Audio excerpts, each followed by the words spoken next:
Do you want to learn how to attack like a pro player? Well, stick around because I've got one huge tip that will get you headed in the right direction. Let's go.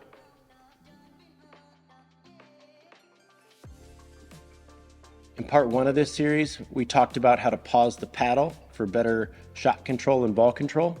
In part two of the series, I taught you how to pause your body to get better control all around. And now in part three, we're going to talk about how that same pause can benefit your attacking and your speed up game. If you haven't yet seen parts 1 and 2, I'm going to link them here. I highly suggest you go check them out because it's going to give you the foundation for what we're about to do here in part 3. So to start here, we're going to take a look at these two still photos of Matt Wright that are pulled from the same point. One of these balls Matt is going to dink back, and the other one he is going to speed the ball up. You can see based on the paddle position that it would be very difficult in real time to distinguish which one is which. So I'm going to go ahead and roll these forward now. You can see the one on the left was the dink, and the one on the right is going to be the speed up. So let's go back and take a look at this whole point so we can get a little bit of reference for what we're looking at. So while we're watching Matt do his thing here, I actually want to define what a speed up is. If you're dinking back and forth and somebody pops the ball up, or maybe somebody pops up a third shot and you slam that ball or hit it hard, that's not typically defined as a speed up because you're going to choose that shot every time. It's always going to be the correct play. A speed up is more a ball that is otherwise thought of as unattackable, but we are choosing to attack it based on strategy or maybe a weakness we're seeing in our opponent. There are a lot of factors that going into deciding when to speed the ball up and when not to. And I'm actually going to be doing a video coming up pretty soon covering all of those. But in this video, since it's part of the pause series, we're just going to be talking about disguise. So our end goal for this is when we're up at the kitchen line, we want all of our shots to look the same.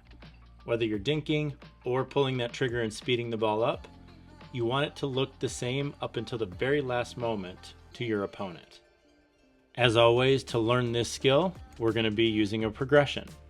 So you can see me here starting just against a wall, and I'm doing a very simple drill, which is dink 2, speed up the third.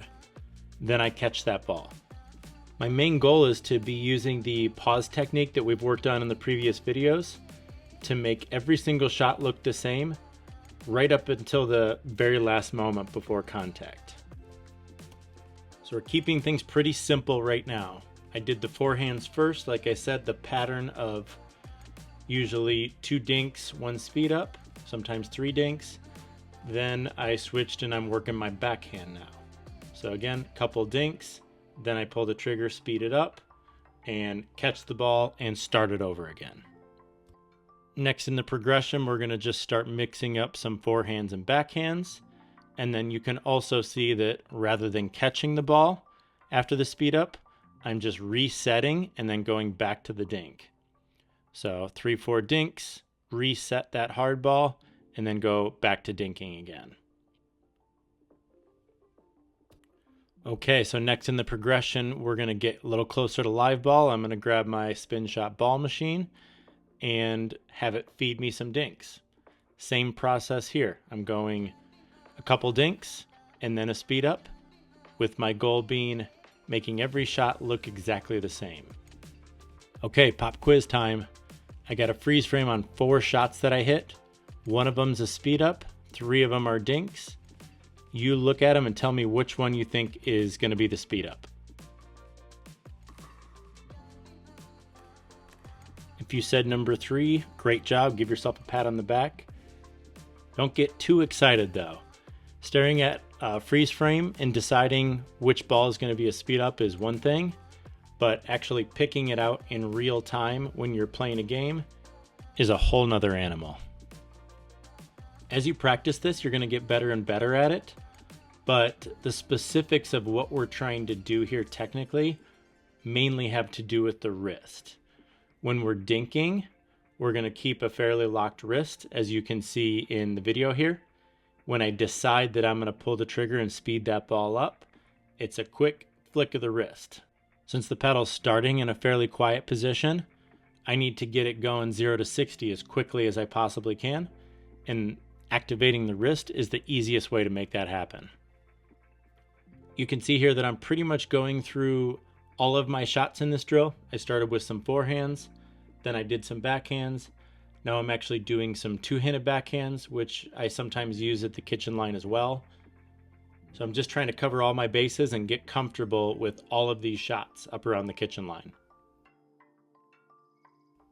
Okay, so next level of difficulty here, we're going to start taking the ball out of the air and accomplishing all the same things we were doing off the bounce.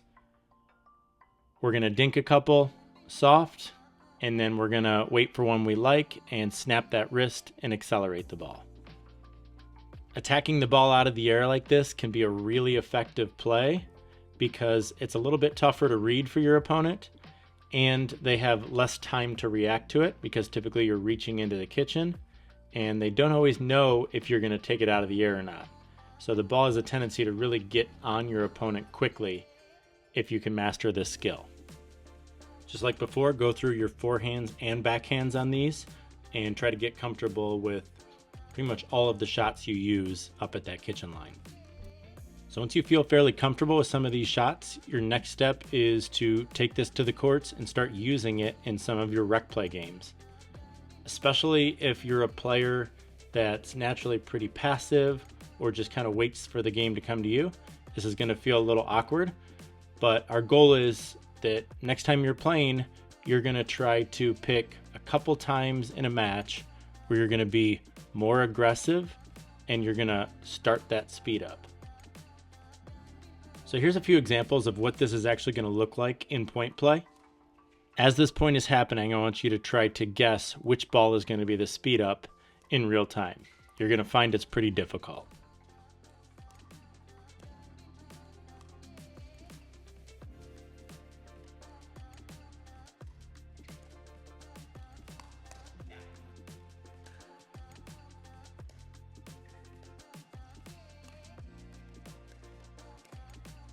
Thanks for watching, everyone. I'd really appreciate if you'd take a moment to like and subscribe, and I love to see the comments and questions below. See you next time. Thanks.